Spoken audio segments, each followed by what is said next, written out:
My name is David Milby, and I was very pleased when the NAST Executive Director, John Provenzano, assigned me to assist the chair and the vice chair, as well as the members of the NAST Financial Literacy, Financial Wellness, Retirement Readiness Committee. And I'm, of course, going to do everything I can to assist them in accomplishing this important work, and we're going to, of course, talk about that today on the webinar. Now, we'd like today's time together to be as interactive as possible. Now, there's two ways for you to be involved.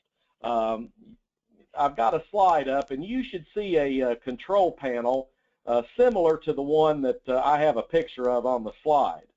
Now, you can raise your hand, and I will make it to where you will actually be live and everyone can hear you ask a question. We'll probably save that toward the end of the presentations. We have, of course, 3 speakers today. However, at any time, you can use the questions box and type in a question. If we have a minute, we can work those in during the presentation, and then also we can answer those at the end during the discussion time as well. If we don't get to all the questions, we can also follow up with you by email after it's over. So today we're very fortunate, actually, to get people to these 3 individuals to take times out of their busy schedule. Gina Joynes is going to be speaking today, and Gina is the Deputy Treasurer of Communications for State Treasurer of West Virginia, John Perdue. She also serves as his spokesperson. She's a former broadcast news anchor and currently hosts a monthly television program on public access called Treasury Notes. So we're happy to have Gina today. I sent out some additional bio information on all 3 of our speakers to all of you as well. James Armistead works for the Tennessee Treasury Department in college savings and financial literacy. He works the day-to-day operations of the Baccalaureate Education System Trust, called BEST, and the Tennessee Stars College Savings 529 program.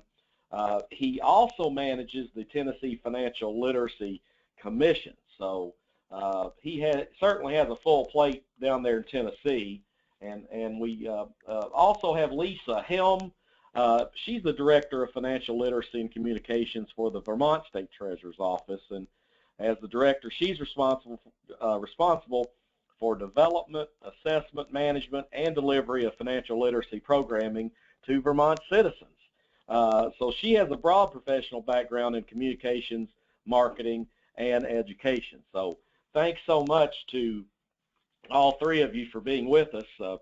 Before we get started, we have a very special guest to welcome us to the webinar today. So I would, at this time, like to introduce the Honorable John D. Perdue, the West Virginia State Treasurer. Treasurer Perdue. Well, thank you, David. It's a great pleasure to be with this great participation today of this webinar. And as chairman, I want to thank you, David, and many others that have participated, put this together. I think this is a great time for NAST, and a real opportunity for us to come together and be leaders in the financial education, which many of us are already doing around the state. And our committee has developed some of the best practices to make financial education available to everyone. And this is a webinar. The first one here is going to be a great opportunity to share some of those ideas that we have all around the nation, and some positive ideas that has come forward in financial education. And I think this is a perfect opportunity for NAST to come forward and be a leader in financial education. And David, I want to personally thank you for your organization of this webinar and stepping forward to really make things happen.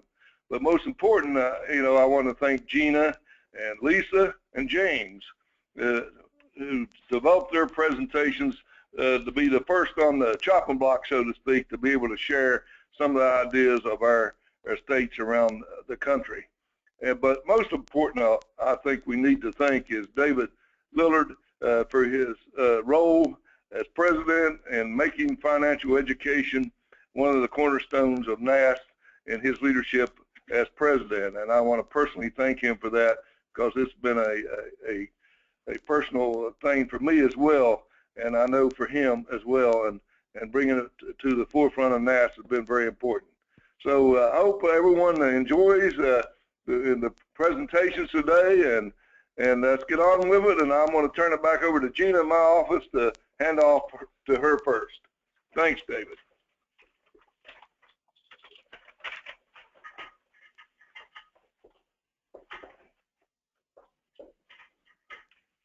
All right, I want to thank Treasurer Perdue for giving those remarks, and good afternoon to everyone. I hope you can hear me okay. My name is Gina Joynes. I'm the Deputy Treasurer of Communications here in West Virginia, and I've been with the State Treasury here in West Virginia for about 6 years, almost 6 years. Treasurer Perdue is currently serving in his 5th term as State Treasurer. He is in his 19th year, and just last year, he became the state's longest-serving state treasurer. So he has been around the block, so to speak. Treasurer Perdue is also a former president of NAST and a former president of NAPA. I also have sitting here with me today Tom Vogel, who is our financial education director. He's available here today to help answer any questions that we might have during the presentation or after the presentation is over. So to get started, I want to do a program overview of what West Virginia has. Just to give you an overview of our financial literacy program and how it really came about here in West Virginia, early on, Treasurer Perdue spent a lot of his time traveling the state, meeting with school children, meeting with adults to try to figure out what some of the needs are out there in the state of West Virginia.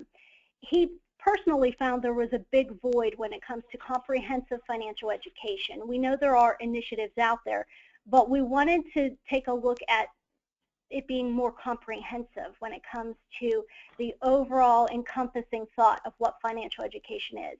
As many of you know, there are a lot of people, a lot of organizations out there doing a lot of different things. Treasurer Perdue felt that as state treasurer and as a state treasurer here in West Virginia, he had the perfect platform to develop some new financial literacy initiatives and strengthen what was really already in place in some instances. So what he did was develop the Net Worth program. That's a part of the program that developed after he had already been working on some other financial literacy initiatives, but Net Worth is really where we're at today. And with an initial appropriation from the state legislature here, he hired a former teacher and educational expert and started developing this program. That was back in around 2008. Net Worth is designed to teach personal financial management at all age levels, starting at elementary school and working into adulthood. It's now a nationally recognized program. It did receive an Excellence in Financial Literacy Education Award, and it has been selected twice as a finalist for the Council of State Government Innovations Award, so we're very proud of that. Talking a little bit about the program focus, a few of the goals of the program, I've narrowed that down to 3 different goals, if we could go to the next slide. All-inclusive is one of the first goals of our program. The goal is to ensure financial lessons are taught at all age groups, as I said. And David, if you could just go on to the next slide for the program focus. There we go. The other point that we wanted to make sure we proved here in West Virginia is that the financial literacy program would be comprehensive. I mentioned that before, and that's really a big deal because the effort for this program covers a wide variety of financial education topics. It can be incorporated into core subject areas for students in elementary school, grade school, and high school. We try to incorporate them into math, English, and social studies. And then the final point for the program focus is the relatability of the program. Many of our initiatives are hands-on and focus on real-world problems. We found that students and adults really retain more when they can relate to the subject matter and they can have a hands-on experience. Moving on to the program funding, which I'm sure is what many of you are interested in here. As I mentioned, we started with an appropriation from the state legislature, but with recent economic troubles, budget cuts over the years, we no longer have that appropriation. But luckily, Treasurer Perdue did have the wisdom to pursue other avenues to maintain the programs he developed and really to start some of the programs he developed early on. He created a 501c3 nonprofit organization to help raise funds. It's called the West Virginia Financial Education Foundation, and that's the graphic you see on the screen there. There are various board members that are included on that board. The treasurer is one of the board members. There's also another member of our state Treasury Department on that board. Other community members who have an interest in financial education are also represented. As you see, we have the banking industry represented, members of higher education, and just other community members who may be interested in our financial literacy initiative. So securing funding, whether it's through your state funding, grants, or private donations, when you are talking about securing funding, if we go to the next slide, David, we can see what we're talking about here. We're talking about chasing those dollar signs. So how do you chase a dollar sign? We get board members to drum up support. That's one of our primary focuses. The board members write letters. They make phone calls at least once a year to help secure some of these donations. It does help tremendously, I will tell you this, when we outline our projects and goals for the year so that we can tell donors and some of the board members specifically how these partnerships will work. I think it's very important when you're trying to secure funding to make sure that you have an outline of your project and some of those goals listed so that they can see where these donations are going to be used. Our program initiatives, we have a couple different initiatives that we do. One of the first things with the Net Worth program specifically is integrated lesson plans. Early on, when the treasurer started developing Net Worth, he partnered with the State Department of Education. The lesson plans were developed by teachers. We worked very closely with teachers at that time to help incorporate these lesson plans into already existing curriculum. And those instructional guides for personal finance were posted on the State Department of Education's website. West Virginia also mandates that 1 unit of financial education is done before graduation, and that is something that Treasurer Perdue really helped to enact here in the state of West Virginia. In addition to the lesson plans, we also have supplemental learning opportunities, and I'm going to detail some of the different types of initiatives we have here in West Virginia. One of the biggest ones is Bank at School. That was something we did early on. It's a partnership with local elementary schools and banks to open savings accounts. And the goal of this is to really teach basic saving and spending principles, teach these students early on the value of saving. And as you can see in that picture there, Treasurer Perdue sitting on the floor with many young students. It's been a great tool to help these students learn early on the value of saving. A lot of times we would go into the school and pass out piggy banks just to get them excited about the saving opportunity. It worked out really well, and a lot of it does depend on that partnership with the local elementary schools and the banks. The other program we do at the middle school level is the Get a Life program. We work with community volunteers and the middle schools to make this happen, and I have to tell you, this has by far been our most successful program in recent years. This is one of our primary focuses. It has been for the last few years because it's a 90-minute hands-on budget simulation that was developed early on through the Gear Up program at one of our local universities. And it's just fantastic because these students, they go through the program, they visit various business stations, they manage an expense ledger, which many of you have seen this done in different ways in the past. But the neat thing about this is that it gets the student very engaged, and the scenarios are very, very realistic. That's one of the things we pride ourselves on. They go and they shop for cars, homes, have to manage their budget, and those numbers of the cars that they buy, the mortgages that they have to have, those are based on current numbers. So the student is getting a very realistic approach, and we always have great feedback on that program of people saying, the students actually saying, hey, now I have a better understanding for what my parents go through. It's just great, the feedback we've gotten on this, and the community members who volunteer, they have great feedback as well. So it's really been one of our star programs in recent years. The other thing we do on the high school level is do a partnership with the local high schools to offer financial literacy speakers. And that's on the next slide. We have worked closely in the past with a speaker named Chad Foster, who does a great presentation. He talks a lot about financial literacy, and he talks about budgeting and those types of things, but he's a motivational speaker, which I think sits really well with these teenage students. They can relate to him, and he is very easy to listen to, very relatable, and it just makes for a nice presentation. We also provide a free book. Chad Foster is an author, and he has written a great book, and we provide that free as well to the students when we present.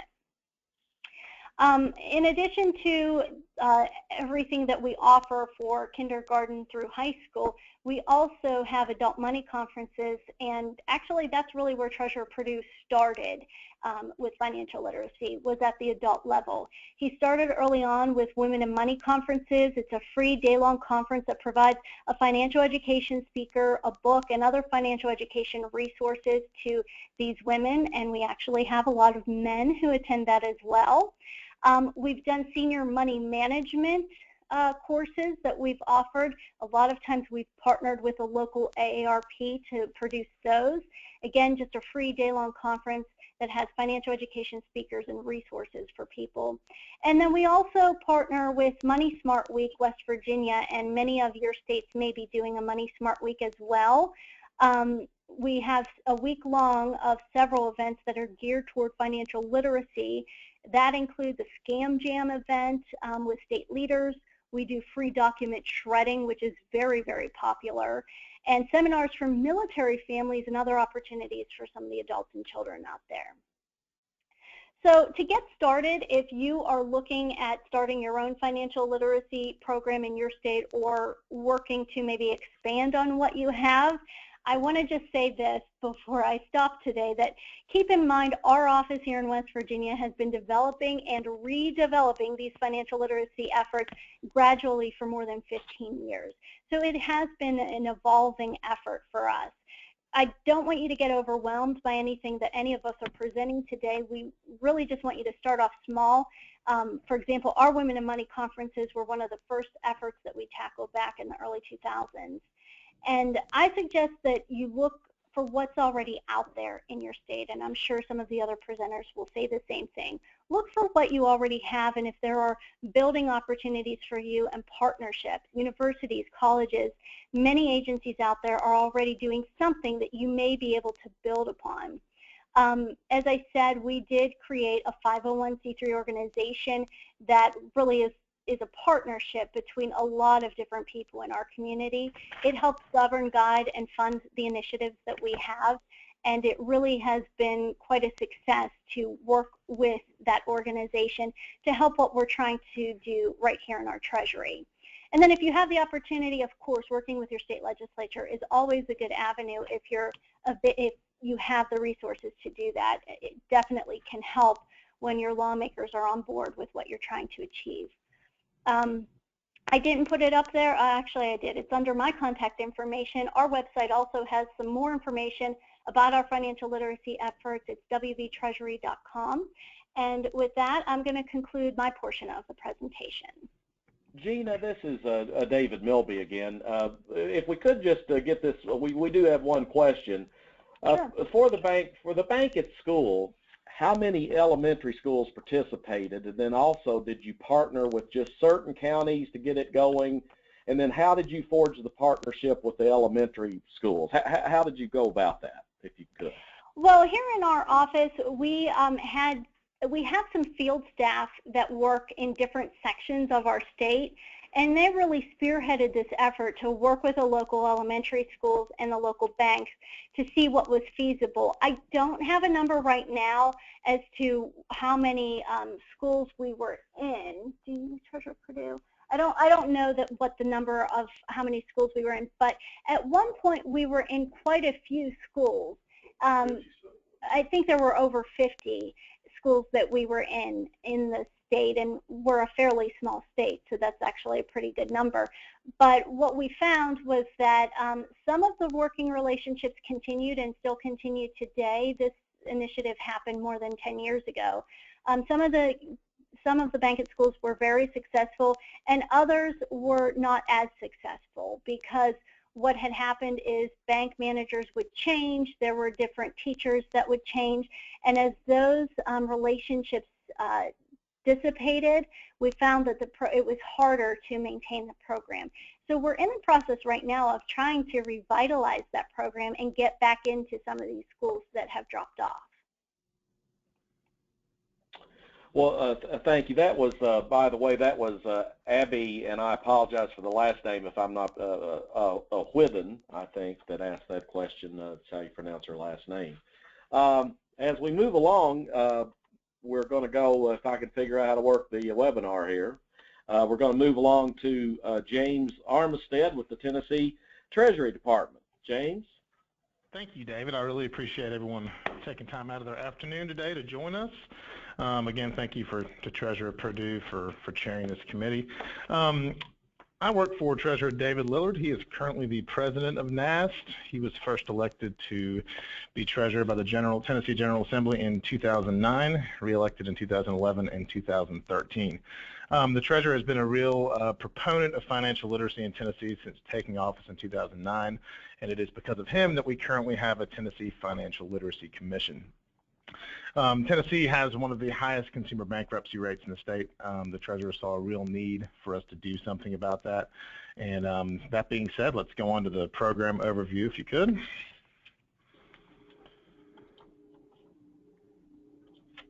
Okay, Tennessee Financial Literacy Commission was established in 2010 by an act of the General Assembly. We had some legislation written, and I provided David with a lot of these forms, so if you'd like to see some of these actual, the legislation and some of our other documents, we're happy to get those to you. Our mission statement is simply to equip Tennesseans to make sound financial decisions when it comes to planning, saving, and investing. We think that this really enables individuals and families to make the best use of their resources at key decision points in life. As I mentioned, the need for financial literacy education exists in Tennessee for all ages, economic status, and educational background. Where we really started was looking at the kids of Tennessee. Kind of like Gina said, we didn't want to recreate the wheel. There were people in Tennessee that were already doing some adult financial literacy and some high school financial literacy. So what we really started with is K through 8 education, and we are continually growing. We're a fairly young program. We're moving into different areas. Actually, as we speak, we're working on some things, but today I'm going to kind of mention what we're doing and what we've done in the past few years. So if we go on to the program administration and funding, the Tennessee Financial Literacy Commission is a 501c3 nonprofit. We're governed by an 11-member board of directors. This board of directors has certain ex officio members. The treasurer is the chair, along with, we've got an ex officio member who is the Department of Education Commissioner, and also the Department of Financial Institutions Commissioner. The rest of the board members are appointed by our Speaker of the House and Speaker of the Senate. They have 4-year staggered terms. We have one staff member, which is myself, who manages the operational functions of the commission. We have a budget of around $350,000 a year. $125,000 of that is provided by a state grant, while the rest of the budget is funded through fundraising activities. And I know you guys will probably have some questions on fundraising, so I'm going to go ahead and talk about that just for a second. We contract with a contract fundraiser every year. We have a dinner in the state capitol where we invite people who are interested in financial literacy throughout the state to donate to our cause. We also write grants. We've received several grants from different agencies as well as some private grants, and we're really ramping up our grant writing effort now. We also We also go around to the state and do other fundraising activities in different sections of the state, not just Nashville. But our main fundraising activity is a big dinner at the state capitol that we have every year. Okay, if we go on to the focus of the commission, our approach is really achieved in two ways currently, and that is training elementary and middle school teachers on how to teach the Financial Fitness for Life curriculum to their students. This curriculum is put out by the National Council on Economic Education. It's a great curriculum. They have it all the way K through 12. We currently utilize the K through 8 curriculum that comes with a student guide and a parent guide, a student guide and a teacher guide and an online parent guide. And I'll go into this in more depth here shortly. We also educate students and their parents through the Vaults Understanding Money online financial literacy platform, and that is put out by EverFi, that we are contracted with to do that. So let's start with the training of the elementary and middle school teachers. And then the first way we do that is through financial literacy summits. This is really how we got started in the financial literacy business here in Tennessee. If we could move on to the next slide, please, David. All right. The Tennessee Financial Literacy Commission we probably host about 20 to 21 financial literacy summits throughout the state each year. We are on our third year of doing, actually we're about to be going into our fourth year of hosting summits throughout the state. I'm going to give you some statistics on that later. These summits happen on a Saturday. They start at about 9 o'clock in the morning and they go till about 1 or 1:30 in the afternoon. For coming to these summits, teachers receive a set of the curriculum, a student guide and a teacher guide, valued at around $50. They receive 2 hours of training on the curriculum from a trainer, either from the University of Tennessee or the University of Memphis. They receive a $50 Amazon gift card upon completion of a post-summit survey. This is really our incentive to get teachers to come and spend their Saturdays with us, and it's been a pretty successful incentive. They get free parking, a light breakfast, and a boxed lunch. Also, the Treasury Department also manages the retirement system for teachers in the state, so we have a retirement counselor on hand who does a presentation in the afternoon, as well as information on the Tennessee Star's 529 College Savings Program. At the end of the day, each teacher will receive a certificate of completion that gives them 5 hours of professional development. Most of the districts in Tennessee accept this as continuing education for teachers, so that's another really big incentive for teachers to come to our summits. Let's see if I missed something there. I will mention that the 2 hours of training on the curriculum really teaches the teachers on how to integrate that curriculum into their existing classroom materials. We realize that teachers have a lot on their plates. We found this curriculum to be extremely helpful, and they're able to integrate it throughout the year. Let's see here. We'll go on to the next. Another way we get the Financial Fitness for Life curriculum out is through our in-service trainings. We've really found that in-service trainings are a very valuable way to get this program out to teachers in the state. Every district in our state requires their teachers to attend X number of in-service trainings per year, and they put on in-service trainings for their teachers. So we are kind of we're in the second year of doing our in-services, and it's become more and more successful. We're growing by leaps and bounds in our in-services. Districts are realizing how important financial literacy is, and they've been inviting us to quite a few. We're really growing that program. It's very similar to the summit, except for it's just that 2 hours of financial literacy training, and the teachers do not get the gift card because this is something they already have to go to for their school. They all do still receive a set of the curriculum valued at $50. As I mentioned earlier, our fundraising activities, all the money we raise really goes straight to these teachers because it's not a cheap thing to give all these teachers all this curriculum, and we give a lot of it out in Tennessee.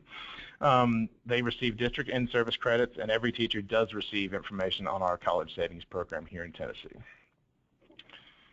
see here. Okay, let's go on to the next initiative if we can. It's going to be the Vaults Understanding Money platform. This is a really great interactive platform. It's provided through a partnership with EverFi that we have. It's an interactive learning platform. It takes about 2 to 3 hours to complete. It's really great because we really, at all of our summits and in-services, teachers are provided with log-ons so they can bring this into their classroom. All their students have to score at least a 70% to proceed to the next module.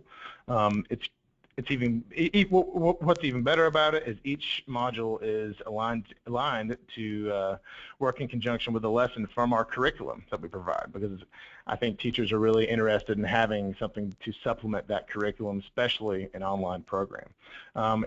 It really consists of a lot of games. Students really like it. I've actually been through the entire thing, and you've seen this picture here, Treasurer Lillard going through the program with one of the students here at a local school in Nashville. If we go on to the next screen, which is outcomes. Since we started our teacher training in 2012, we've trained over 2,800 teachers. I think by the end of the summer, we will have reached 3,000, hopefully. That is our projection. We had an assessment tool in 2012 and 2013, and selected teachers gave their students a pre-test and a post-test. That's before the curriculum and after going through the curriculum. And we saw about a 350% score increase after receiving instructions in the Financial Fitness for Life curriculum. We have a new assessment right now that is currently being administered by University of Tennessee, and data will start to be available for that this fall. Just this past year, this was our first year in the Vaults online interactive program, and we had over 2,000. We actually had 2,674 students went through the online Vault program. They completed 8,585 modules and spent over 3,520 hours on the platform. We think that's really good data. It really shows that this is being used in Tennessee. I think the interactive program is really great because we get instant results, and we know the students are actually going through all the modules. So if you want to get started with a financial literacy commission, and again, this is really a 20 to 30,000 foot view of our commission, and we can get much more detail, but I know we have a small amount of time today. But what we did is we created a business plan is the first thing we did, and we identified our target audience, which is really K through 8 teachers at the beginning. And again, we're really going to try to start moving out to different areas, but that's the first thing we did. And what I think we really asked is what segment of the population were we trying to reach with our program? And just like I said, high school students in Tennessee are required to go through a financial literacy program, so we really wanted to start the children young and start them in kindergarten learning about these important concepts. Like Gina said, please consider creating a 501c3 entity. I think it's really, really important because, as we all know, funding is a very big issue in all states. And I think if you have a 501c3 status, you can get privately raised funds. And it's amazing how many businesses and individuals throughout our state, and I'm sure every state, really think this is important and really get excited about helping an entity provide financial literacy resources to citizens of the state. Also, of course, work with your legislator to pass legislation. We were very fortunate that our state legislator here in Tennessee really championed the financial literacy cause and were able to create a commission for us. If you guys have any questions, my contact information is in the next slide. I was remiss and I did not get our financial literacy website, so I'm going to tell you all right now. It's www.tnflc.org. In addition to information on the activities that I've mentioned in this webinar, it also has a really wonderful clearinghouse of financial literacy resources specific to Tennesseans, and that's kind of goes back to what Gina said with partnerships. Is partnerships are so important because I think when you're going out and you're trying to start a financial literacy program in the state, you really don't want to overlap with what other people are doing, and partnering with different organizations throughout the state, such as Jumpstart and Junior Achievement. Those are really great things to do.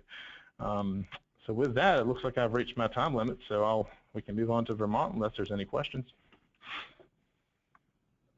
We don't have any further questions at this time, James. Thanks a million for that great presentation, and we will have some time after Lisa's presentation. So we do move along now to Lisa Helme, the Director of Financial Literacy in Vermont. Lisa, go ahead, please. Well, thank you, David, and I really appreciate the interest being shown today in financial education. You know, it's been steady in the headlines since the Great Recession in 2008, 2009, And we certainly believe here in Vermont that the State Treasurer's Office has a key position to be able to provide information and educational services to our citizens. And that view is very much promoted and carried through by our current State Treasurer, Beth Pierce. She's been in that position since 2010. She's also serves currently as the Vice Chair of the NAST Legislative Committee and is the past president of NAPA, and is also serving as an advisor to NAPA right now in the Uniform Law Commission regarding the revision of the Uniform Unclaimed Property Act. Again, very much a consumer protection measure. As we talk about any of those kinds of issues, education plays an important role, and so I have very much appreciated serving under Treasurer Pierce. Going to the overview and how we began our efforts here in Vermont, I want to encourage those of you who have yet to really step into the financial education arena. We're hoping that what we've done here in Vermont will be an example of how to begin a meaningful effort without necessarily a large staff or huge resources up front. We did launch our initiative in 2007. The then State Treasurer, Jeb Spalding, began that effort. We started it with the hiring of our first director, which is myself. I've been here since then. That position existed within the office, and we were able to rework that so that it could have a financial literacy assignment. But again, looking at what resources are available, that position is not a full-time position in financial literacy, but also has responsibilities outside of that. I hope it'll be an encouragement to you to see that even with that, there is so much that we can do through the State Treasurer's Office in the area of education. Just a kind of a bird's eye view of Vermont to sort of put our programs in perspective. James was joking that our population for the entire state was equal to the population of one of their larger cities. We are small but mighty, vibrant local communities. One of the strengths of Vermont and the ability that we have to be able to take our education programs out in a meaningful way is the fact that we are small and we have those relationships built. Within your states, which would have larger populations and larger communities, it would be more of an outlook of looking per perhaps county or metro area, as you might want to try some of the approaches that we have found really effective. The program focus that we initiated is threefold.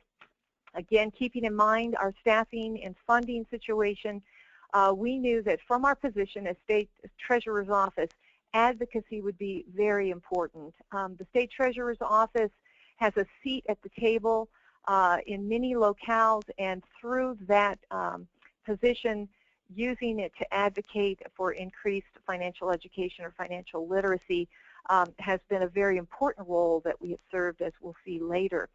Collaboration is key. Being able to not only identify who is already doing work out there, but elevate what they are doing has been another important hallmark of the success we've been able to do. And then only when there has not been any significant resource allocated in a given area will our Vermont State Treasurer's Office develop a program, of which we have done several. As far as program funding, we have taken a different approach than the other two states. We did not form a 501c3. Rather, our state treasurer approached the legislature to have a bill passed that authorized us to create a financial literacy fund, of which we would have legal authority to accept grants and gifts into that fund to be expended specifically for programs that our office was managing. This is essentially our operating budget. It has been, in terms of an accounting perspective, a great tool in terms of bringing money in for particular efforts and being able to account where exactly it's expended along with the results. We do an annual report to our state legislature that details the amount that's in the fund, how it's been expended, but it has been a really flexible tool that has enabled us to bring in funding that has allowed us to do some of the work I'll talk about in just a moment. As far as getting started, when we began in 2007, it was very important that we did not assume what was already being done in the state, but we spent several months really getting out there and talking to some of the people who were doing what appeared to be financial education work. Who were they serving? What was working? What wasn't working? It gave us a chance also to introduce ourselves. I think as government employees, so to speak, we all know that sometimes the government proves to be more helpful than we'd like them to be in various scenarios. And you will encounter that as you go out and talk to these groups. So it's important to introduce yourself and make your purpose clear. And as we were doing that, it was a great opportunity to begin to build ties and to begin to see where we needed to roll up our sleeves and do some work of developing. And the final part of that was, as we were doing this identification, finding ways of recognizing the work that is being done. You know, we all have our networks out there, whether it already be within the news media, within committees in the state. Some of these groups that you will have that are doing very meaningful work may not have a seat at any table of influence.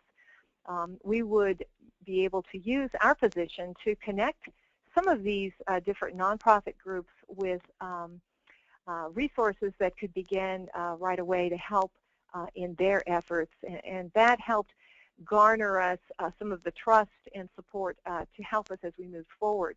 Now, we've all talked about partnerships. I wanted to give you a few examples of what we're talking about, at least here in Vermont, when we talk about partnerships. All the states here in the country do have Jumpstart coalitions. That is a nonprofit organization that is directed towards the promotion of youth financial literacy.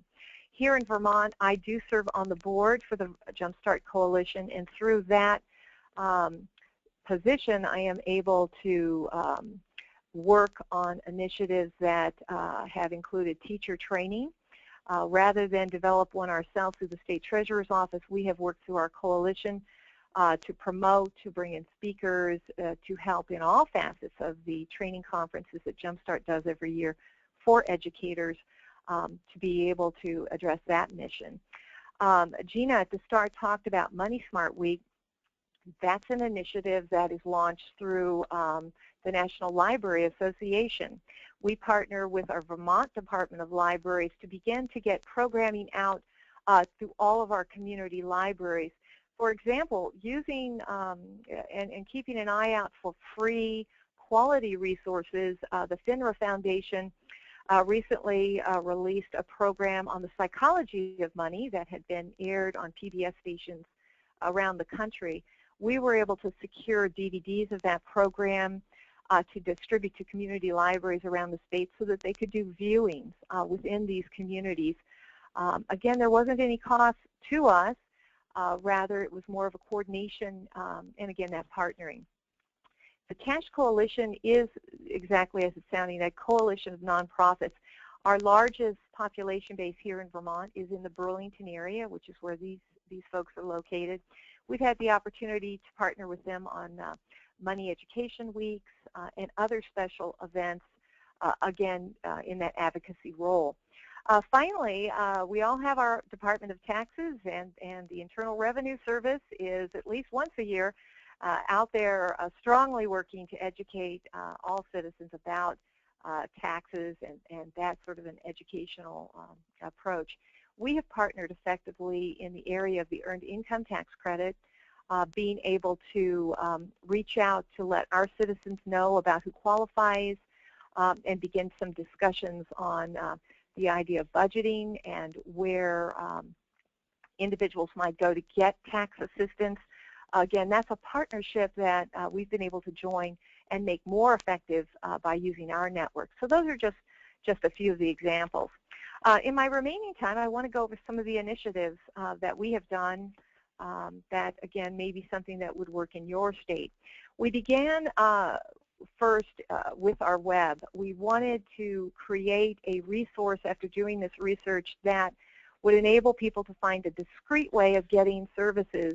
You'll read in the literature, and you may have professionals on your own staff that will talk about the very real psychological and cultural barriers to financial education. It's a very personal subject. People do not want to talk about how much they make. They don't want to discuss whether or not they have saved for retirement. It can be a very loaded topic. So a website, well conceived and accessible, can be your first step towards reaching out to your citizens. We also developed a URL, as you can see, the moneyed.vermont.gov, that we use for marketing purposes as we do other things in the Treasurer's office, like our unclaimed property promotion. We've been able to work in promotion for our Money Ed site within literature that we put out in that effort, also within our retirement area. So it's been nice to have that as a base. We had initially 6 key pages, and I would urge you to go and look at these pages because we have built our program on partnerships and identifying already available quality materials. Particularly, one of the areas we were most asked to help in was in the area of K-12. And the teaching resources page, if you will visit there, if you're not aware, there are many well-done, vetted curriculums out there that you, as the State Treasurer's Office, can play an important role in making your educational communities not only aware of, but to receive training in. For the example, the National Endowment for Financial Education has a complete high school program of which we have worked to facilitate trainers or speakers into the state. The University of Arizona also has some excellent curricular resources that, again, we have brought in as a trainer to the teachers here in Vermont so that they might be aware of and have access to that curriculum.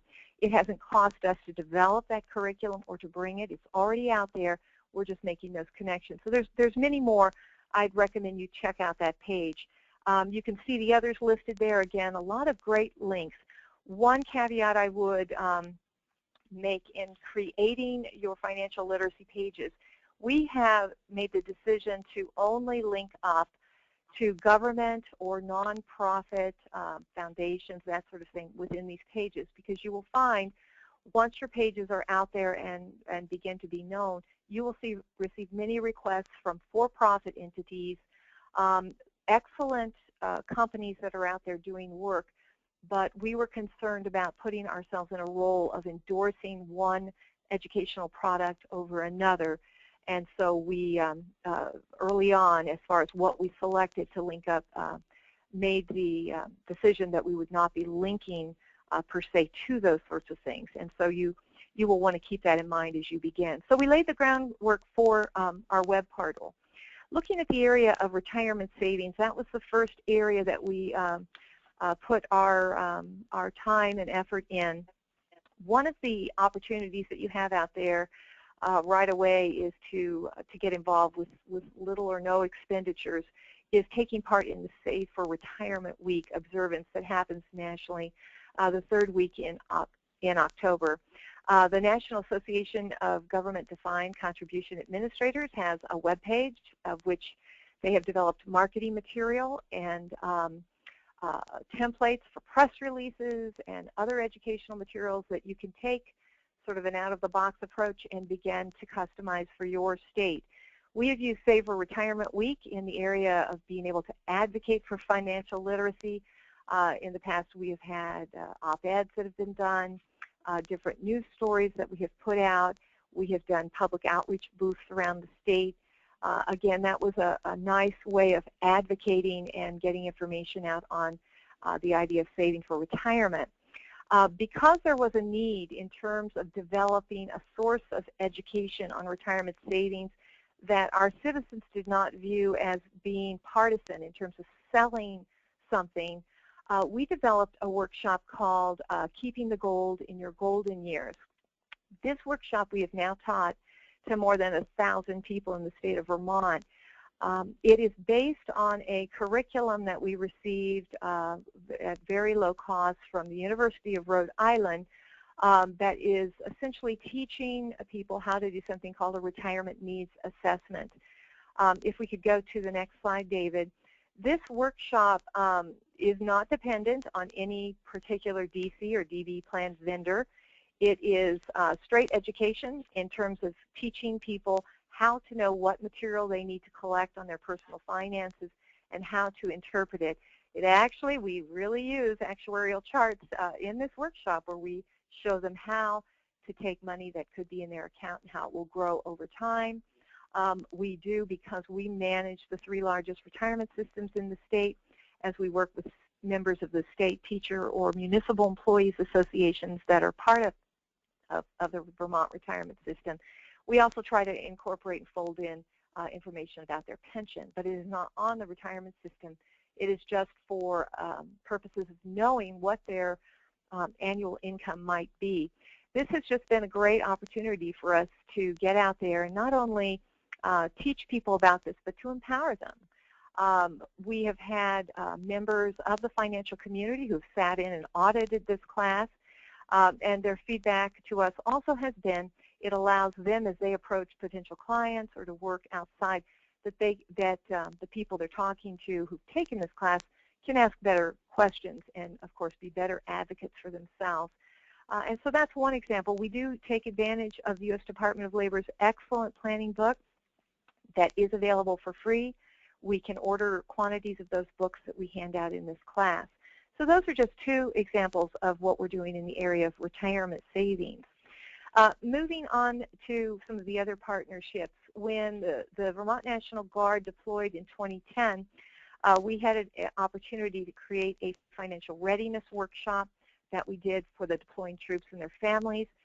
From that particular effort, we are right now in the middle of a pilot project of a 4-part money management series that we're doing that we hope will be a module-based approach that we will be able to hand off to the Guard, and they will be able to use within the infrastructure they have to be able to teach this statewide, because again, we being limited in terms of our own staffing, but we're hoping that we can use our expertise to develop and then to pass that on. And so that came as a result of those partnerships we had been cultivating since 2007.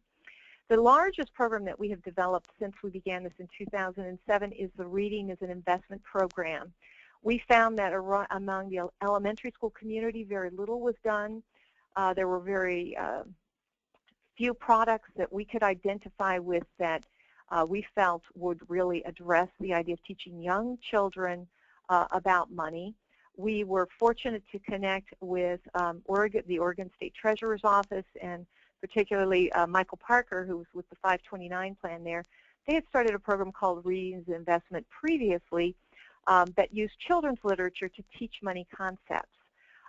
We built off that idea, and now, as we're in our 5th year with Reading as an Investment, we have, I think last year was 137 schools out of the 180 elementary schools we have in the state participating.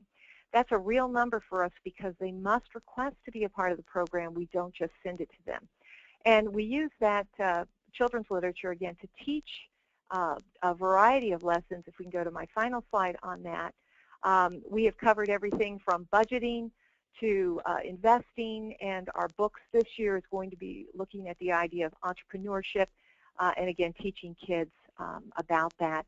All of the money that we use to buy the books and to write and distribute the curriculum is through that trust fund that we fundraise and are received. If you go to our website, you can look in detail at all of the lessons plans and activities, which we do all of that work in-house. But again, that has been a really wonderful project for us here in Vermont in terms of reaching out to that audience. Just in closing, we have one high school program that we do called the Treasury Cup Challenge. It is a model that many of you are probably using in your state in terms of a one-day tournament. We have found without a mandate in our schools to teach financial education, it's been a wonderful way to encourage teachers to take this, and it's been a good partnership in terms of the prizes for this particular event with our 529 provider here in this state. So as far as what's ahead for us, the momentum Vermont has created, not just from us but from all of our partners, has borne fruit in terms of this past legislative session where we will be having a Financial Literacy Commission was approved. Our State Treasurer, Beth Pierce, will be a co-chair on that, and that's something we're looking forward to doing in the rest of the year. The rest, as you can see, what's ahead will be keeping us very busy in the year to come, but we have found it to be a meaningful and effective way of to work in the area of financial literacy, to interface with our populations, to help them in terms of money management issues and in retirement. Well, thank you, Lisa. Thanks, of course, to James and Gina as well. We do have time for questions. I suppose as long as people are willing to stay on the phone, we have as much time. I actually, if you'll remember, you do have that control panel to the right of your screen. You can push the little yellow hand to ask a question, and you can also type questions in the log. I do see that we have Cynthia Daniels has a question, and let's see if I can make this this work here. I did not make it work. Let's go back. Cynthia, if you would raise your hand again, I apologize. I was trigger happy there. If you'll raise your hand again, and I will certainly recognize you.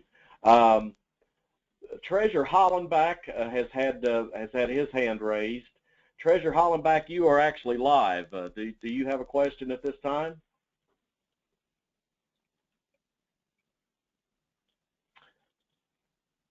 I don't believe we have anything from Treasurer Hollenbach at this time. What I would like to do now is go to John Murphy. John, are you there?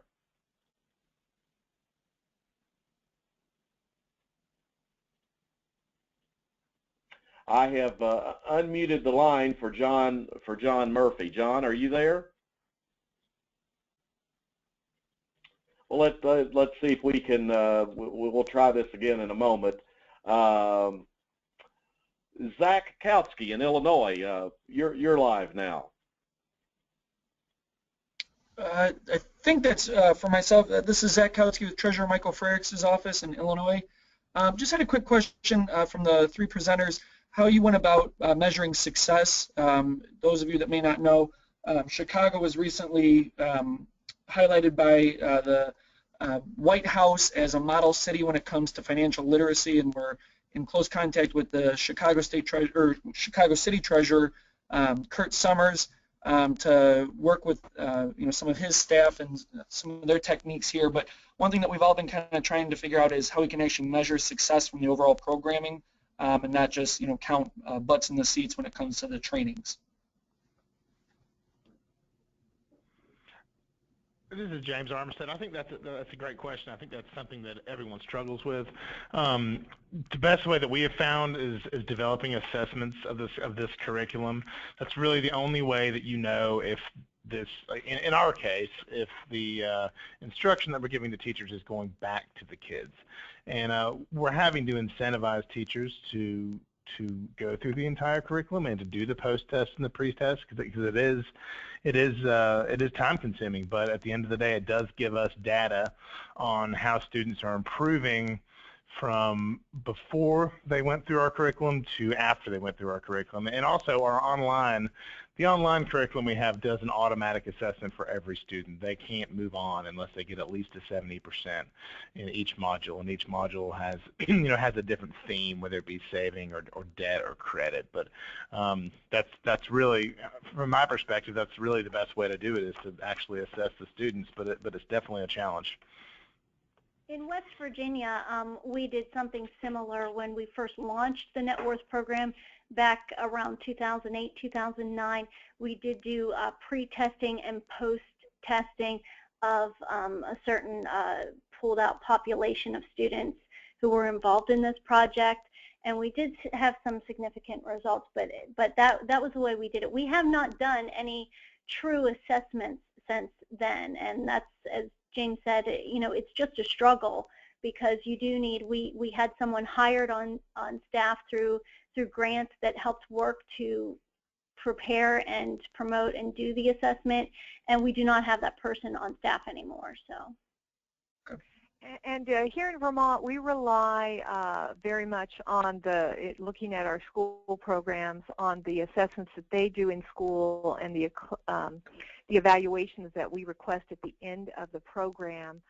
But again, we have not done a scientific pre or post test. I would say in our high school program on the Treasury Cup, the mastery of the material and the comprehension is really something that, again, we see on display during the one-day tournament, and again, anecdotally from the schools. Our adult programs, we do an assessment that asks the students in terms of their follow-up steps, what they'll be doing following the gold class. But again, we don't have the ability to contact them later to find out if they really did do the things they said they were going to do. Thank you, Lisa. If we could just take a couple more questions. James, this is for you from Nicole. What are some of the key points and subjects taught to young students regarding financial literacy? Sure. Yeah, it's really, really basic, Nicole, and again, if you want to contact me, I can send you some very specifics, all the lessons. I don't have it right in front of me now, but our K through 2 curriculum, you know, there's a lot of singing in it. There's some songs that talks just about putting money in a piggy bank. There's a lesson that talks about saving up for a bike and what it would take to purchase that bike, and what they could, instead of spending their small allowance on something else, you know, how much money they would need to put aside to buy that bike. And those are the two that just really come off the top of my head. And I think some of the songs have to do with saving, and most of it really is saving, because I think when you talk about debt and credit, that's a little bit too advanced for K through 2. But again, I'm happy to provide you with a comprehensive list of what is involved in that curriculum, or I'm also happy to send you a set of that curriculum. So please feel free to email me. Well, thank you. There's still time for a couple more questions before we wrap up. Would anyone else like to raise their hand or type in a question? And while people are thinking, as we wind up here, we did have a question. Will the slides and webinar recording be available after? And yes, they will. I will email that once we get everything uploaded. We have all of your email addresses. We've been very appreciative. We've had, I think at one time, 77 people on the webinar today. So we will certainly, we would like to keep this conversation going. As all of the speakers have said, they'd be glad to provide further help to you. I would like to say on behalf of Treasurer Perdue and the Vice Chairman of the NAST Financial Literacy, Financial Wellness, and Retirement Readiness Committee, Kelly Mitchell, the Treasurer of Indiana, that they're working very hard. We've done a survey, we're calling it a census, of what is going on around the country, and we've had 20 states that have responded to some very detailed questions, where we're giving the rest of the states time to also chime in there. It could very well be that some of the other states haven't really gotten a chance to get something going, so thus that was the main purpose of today's webinar, is to let you know that these things are possible, they can be done, and the speakers obviously have presented a variety of models and so forth today. I'll do one last check here. We don't have any further questions. I'll just give Gina, James, and Lisa a chance to say any final comments, and we'll wrap things up. Gina, do you have anything final to say? No, I just want to thank you, David, and thank James and Lisa.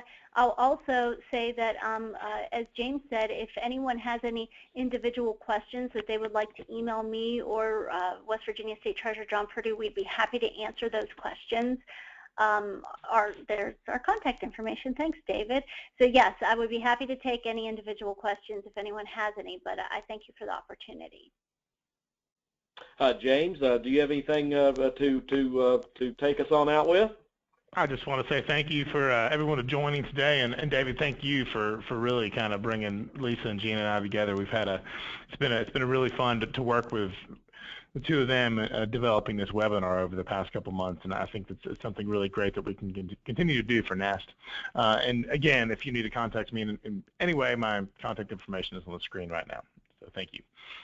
Well, thank you. Lisa, do you have any final comments? Again, just the same thing. I really have appreciated the opportunity to share what Vermont is doing, and it's also always illuminating to hear what other states are doing. And so I really urge people who have not filled out the NAST survey to please do that so that we can all kind of benefit from what we're all doing corporately and be able to further what we're already doing. So again, please check out Vermont's moneyed.vermont.gov or contact me if you have any questions. But again, thanks to Gina and James and David. I really appreciated the time.